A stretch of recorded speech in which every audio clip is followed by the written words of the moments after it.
여러분 안녕하세요.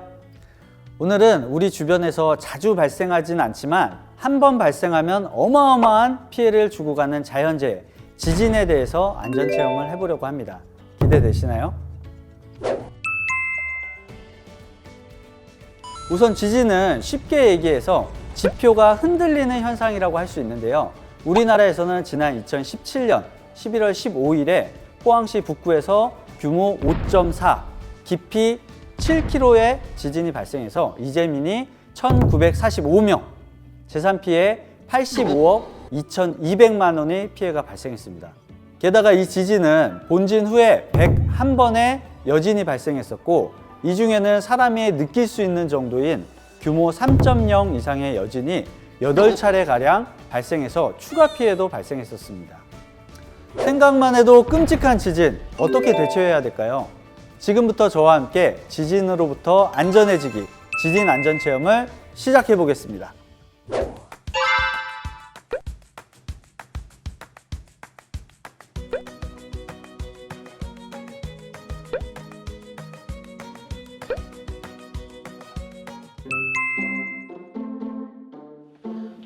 오늘 우리 집 아무도 없는데 우리 집에서 신나게 놀자.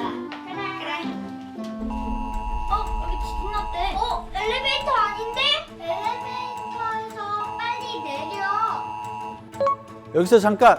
시작부터 난간에 부딪혔는데요. 여러분은 어떤 친구의 말을 듣겠습니까?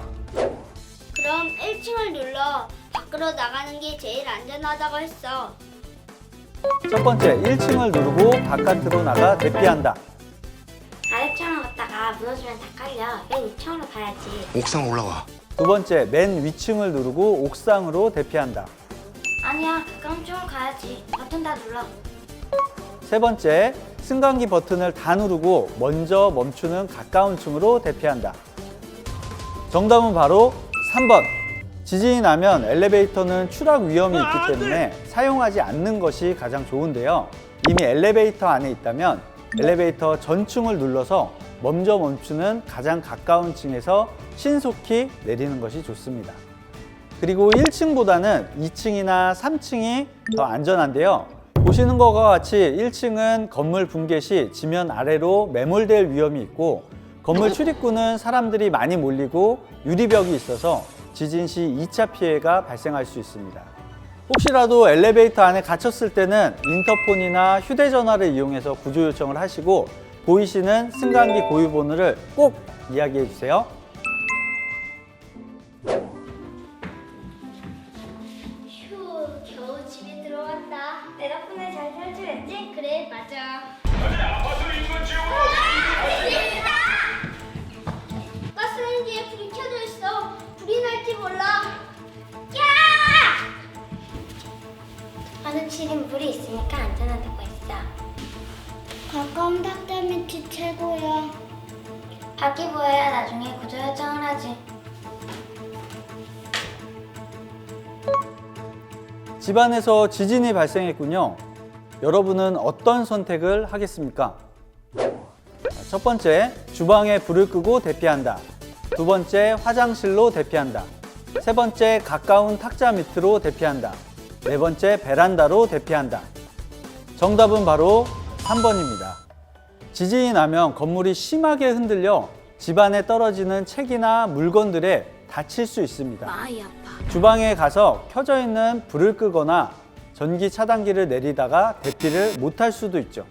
가장 먼저 가까운 탁자 아래로 들어가는 것이 중요합니다. 보시는 것처럼 탁자 위에 낙하물이 쌓여서 한쪽 부분이 무너져도 안전한 공간이 생기기 때문에 좋은 대피 장소가 될 수 있습니다.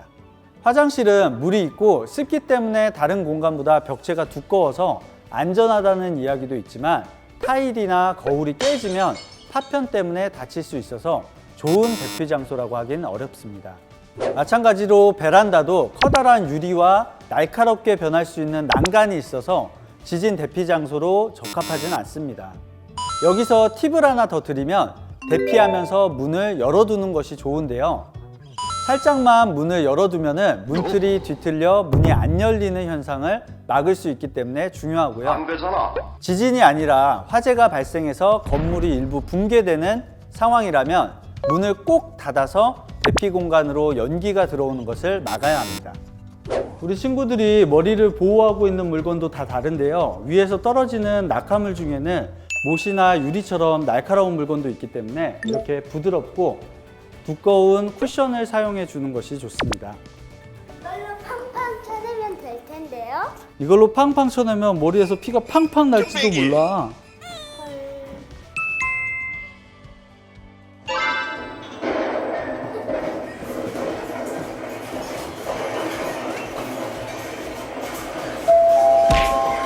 아마추어 관리 사무소에서 알려드립니다.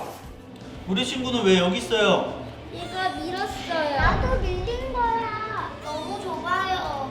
맞아요. 우리 친구들이 이렇게 있으면 좁을 수 있는 공간인데 한번 책상 다리를 잡고 서로 등지고 있으면 어떻게 되는지 다시 해볼까요?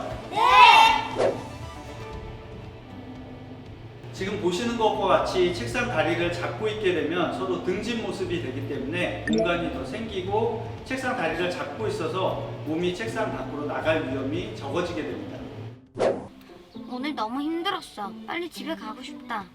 얘들아, 이번엔 진짜 지진인 것 같아. 네? 또 지진이요? 우리가 많이 이용하는 차량에서도 지진이 발생할 수 있겠죠? 이럴 때는 어떻게 해야 될까요? 우선 라디오를 켜고 재난 방송을 들어주세요. 터널에서는 비상등을 켜고 천천히 서행하면서 밖으로 이동하는 것이 좋습니다. 해안가 도로에서는 해일이 발생할 수 있기 때문에 내륙 지역으로 신속히 이동하시는 것이 좋습니다. 도로 오른쪽에 차를 세우고 긴급 차량을 위해 도로의 중앙 부분을 비워둡니다. 만약 차에서 내려서 대피해야 할 때는 열쇠를 꽂은 채 문을 잠그지 말고 이동해야 합니다. 주변에 신호등이나 간판 등 낙하물이 없고 경사지지 않은 넓게 트인 곳에 차량을 주차해 주세요. 차량에서 내릴 때는 창문을 닫고 키를 꽂아준 상태로 문을 잠그지 말고 비상등을 켠 상태에서 차량 옆으로 웅크려야 합니다.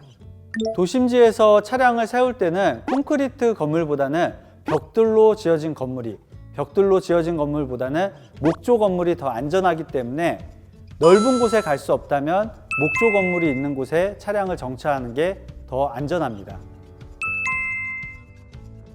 지진은 본진 후에도 여진이 발생할 수 있기 때문에 잠시 여진을 기다린 후에 여진이 끝나면 전기를 차단해 주시고 이동하는 게 중요합니다. 만약 정전이 발생한 상태에서 대피 장소를 빠져나와야 할 때는 허리를 숙이고 벽면을 두드리면서 이동해서 문을 찾는 것이 좋습니다.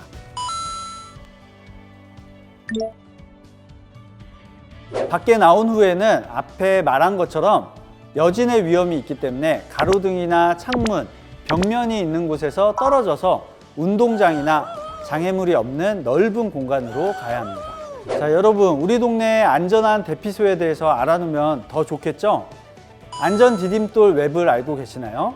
이 웹을 보시면 우리 동네의 안전한 대피소를 알 수 있습니다. 자, 이제 지진 안전 체험은 모두 끝났는데요. 우리 친구들 오늘 유익했나요? 우리나라도 더 이상 지진에서 안전하지 않습니다. 오늘 배운 것 잊지 말고 안전한 생활을 위한 체험 다음에 다시 만나기로 해요. 이 영상은 서울소방 유튜브 채널에서 볼 수 있습니다. 서울소방 유튜브 구독과 좋아요 부탁드리고 다음에 다시 만나요. 안녕.